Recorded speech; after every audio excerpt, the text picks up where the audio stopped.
Breast cancer कितना ज़्यादा common है। 1 in 8, 8 में से 1 खातून को जो है ब्रेस्ट कैंसर होना है और यंग लोगों में हो रहा है। तो अब जाके आप यंग लोगों से पता करें कि क्या वो हार्मोन्स पर थे। Not at all. यंग लोगों ने क्यों हार्मोन्स लेने थे। या आप शौकत खान में चले जाएं अगर पाकिस्तान में है, या आप आगा खान चले जाएं और जाके उनसे पूछें कि इन खवातीन ने क्या हार्मोन्स लिए थे जो बायोइडेंटिकल है। पाकिस्तान में तो बायोइडेंटिकल है ही नहीं, तो उन्होंने कहाँ से लेने थे।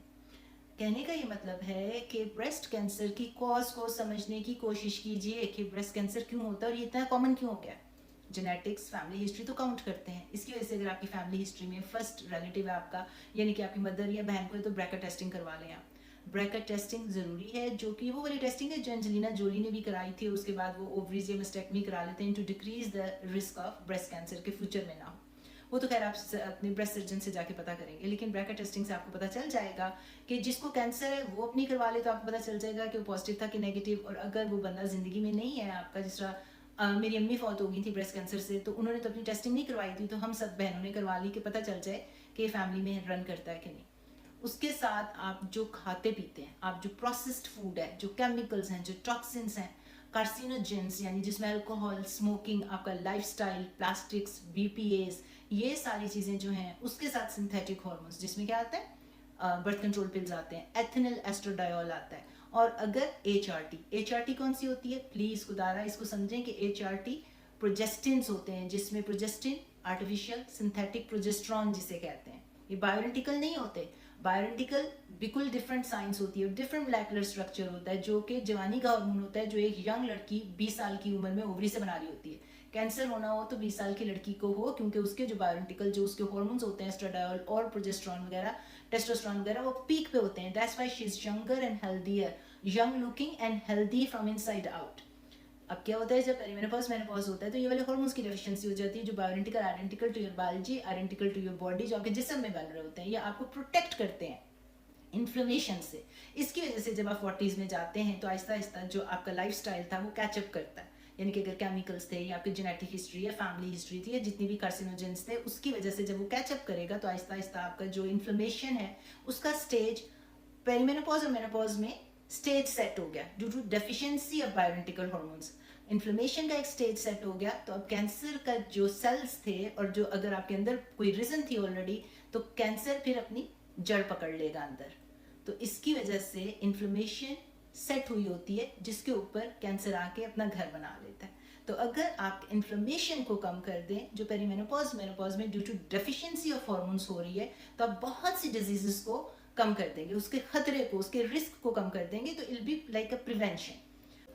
देखिए, perimenopause menopause by definition inflammation और एजिंग हो रही है, उसमें इन्फ्लेमेशन की स्टेज हो रही है, जिसकी वजह से बहुत ज़्यादा ऑटोइम्यून डिजीजेज जो होती हैं, एसएलई, मल्टीपल स्क्लेरोसिस और रोमेटॉइड आर्थराइटिस, ऑस्टियोआर्थराइटिस, इतनी सारी चीज़ें जो होती हैं, आपको उसका फ्लेयर अप हो जाता है। अगर पहले से बीमारी प्रेजेंट थी तो इंटेंस हो जाती है, ज़्यादा हो जाती है, और अगर पहले से प्रेजेंट नहीं थी तो पेरीमेनोपॉज मेनोपॉज में इन्फ्लेमेशन की स्टेज हुई है तो नया ऑनसेट हो जाता है।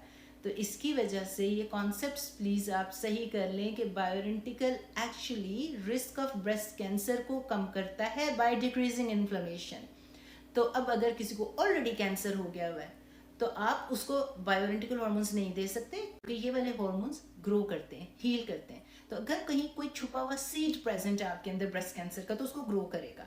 कॉज नहीं है ये, लेकिन ऑलरेडी ब्रेस्ट कैंसर है तो उसको ग्रो करेगा। इसकी वजह से आप हार्मोन्स नहीं देते उन खवातीन को जो ब्रेस्ट कैंसर सर्वाइवर होते हैं या जो ब्रेस्ट कैंसर से लड़ रही होती हैं। फिलहाल आपने इन्फ्लेमेशन को कम करना है, लेकिन खवातीन जो कि ब्रेस्ट कैंसर के रिस्क को कम करना चाहती हैं, उनको चाहिए कि बहुत अर्ली 40s में जाके अपने हार्मोन्स चेक करवा लें। मेटाबॉलिकली हेल्दी हैं, उनको पहले से ब्रेस्ट कैंसर नहीं है, किसी और किस्म का कैंसर नहीं है, इन्फ्लेमेशन को कम करना चाहती हैं, and if there the good candidate तो बीएचआरटी स्पेशलिस्ट से बात करके हार्मोन्स जल्दी स्टार्ट कर दें, अर्लियर द बेटर, क्योंकि वो इन्फ्लेमेशन को प्रिवेंट करेगा तो risk of different kind of cancers को भी कम कर देगा। तो जो प्रोजेस्टिन, तो जितनी स्टडीज अभी तक हुई हैं, you name it, WHI, PEPI, HERS, ELITE, जितनी भी आप देख लें, उन तमाम स्टडीज में जो एस्ट्रोजन है एक्चुअली कार्डियोवास्कुलर डिजीज के रिस्क को कम करता है, ब्रेस्ट कैंसर के रिस्क को कम करता है, बट जो प्रोजेस्टिन है, जो आर्टिफिशियल सिंथेटिक प्रोजेस्टेरॉन कहलाते हैं, जिसे मेट्रॉक्सी प्रोजेस्टेरॉन कहते हैं, या जो आप इतने एथेनल एस्ट्राडायोल ले रहे होते हैं डिफरेंट बर्थ कंट्रोल पिल्स के अंदर, वो डिफरेंट रिसेप्टर्स पे काम करता है, वो जाके इन्फ्लेमेशन कर सकता है और ब्रेस्ट कैंसर का रिस्क हाई कर सकता है। तो इन शॉर्ट, अगर आप इन्फ्लेमेशन कम करेंगे पेरीमेनोपॉज मेनोपॉज में बायोइडेंटिकल हार्मोन जल्दी स्टार्ट करेंगे, तो actually you are decreasing the risk of breast cancer. आपकी फैमिली हिस्ट्री है, जल्दी जाके मेमोग्राम्स करवा लें, जल्दी जाके BHRT शुरू कर दें अगर आप उसके कैंडिडेट हैं और आपको सिम्टम्स आना शुरू हो गए और आपकी एज उस जुमरे में आ गई है। अगर आप BRCA पॉजिटिव हैं तो इवन देन इन्फ्लेमेशन को कम रखने के लिए you still the candidate for bioidentical hormones. इसकी वजह से right doctor, right information, right science, right knowledge, right wisdom और BHRT स्पेशलिस्ट होना बहुत ज़रूरी है। और आपको पता होना चाहिए कि आपने अपने डॉक्टर्स को कैसे ढूंढना है और उससे क्या बातें करनी है। बहुत नॉलेज मैंने आपको दिया है, ये चीज़ें लिख लिया करें ताकि जब आप जाके अपने डॉक्टर से बात करें तो उनसे डिस्कस कर सकें और वो आपको डिसमिस ना करें।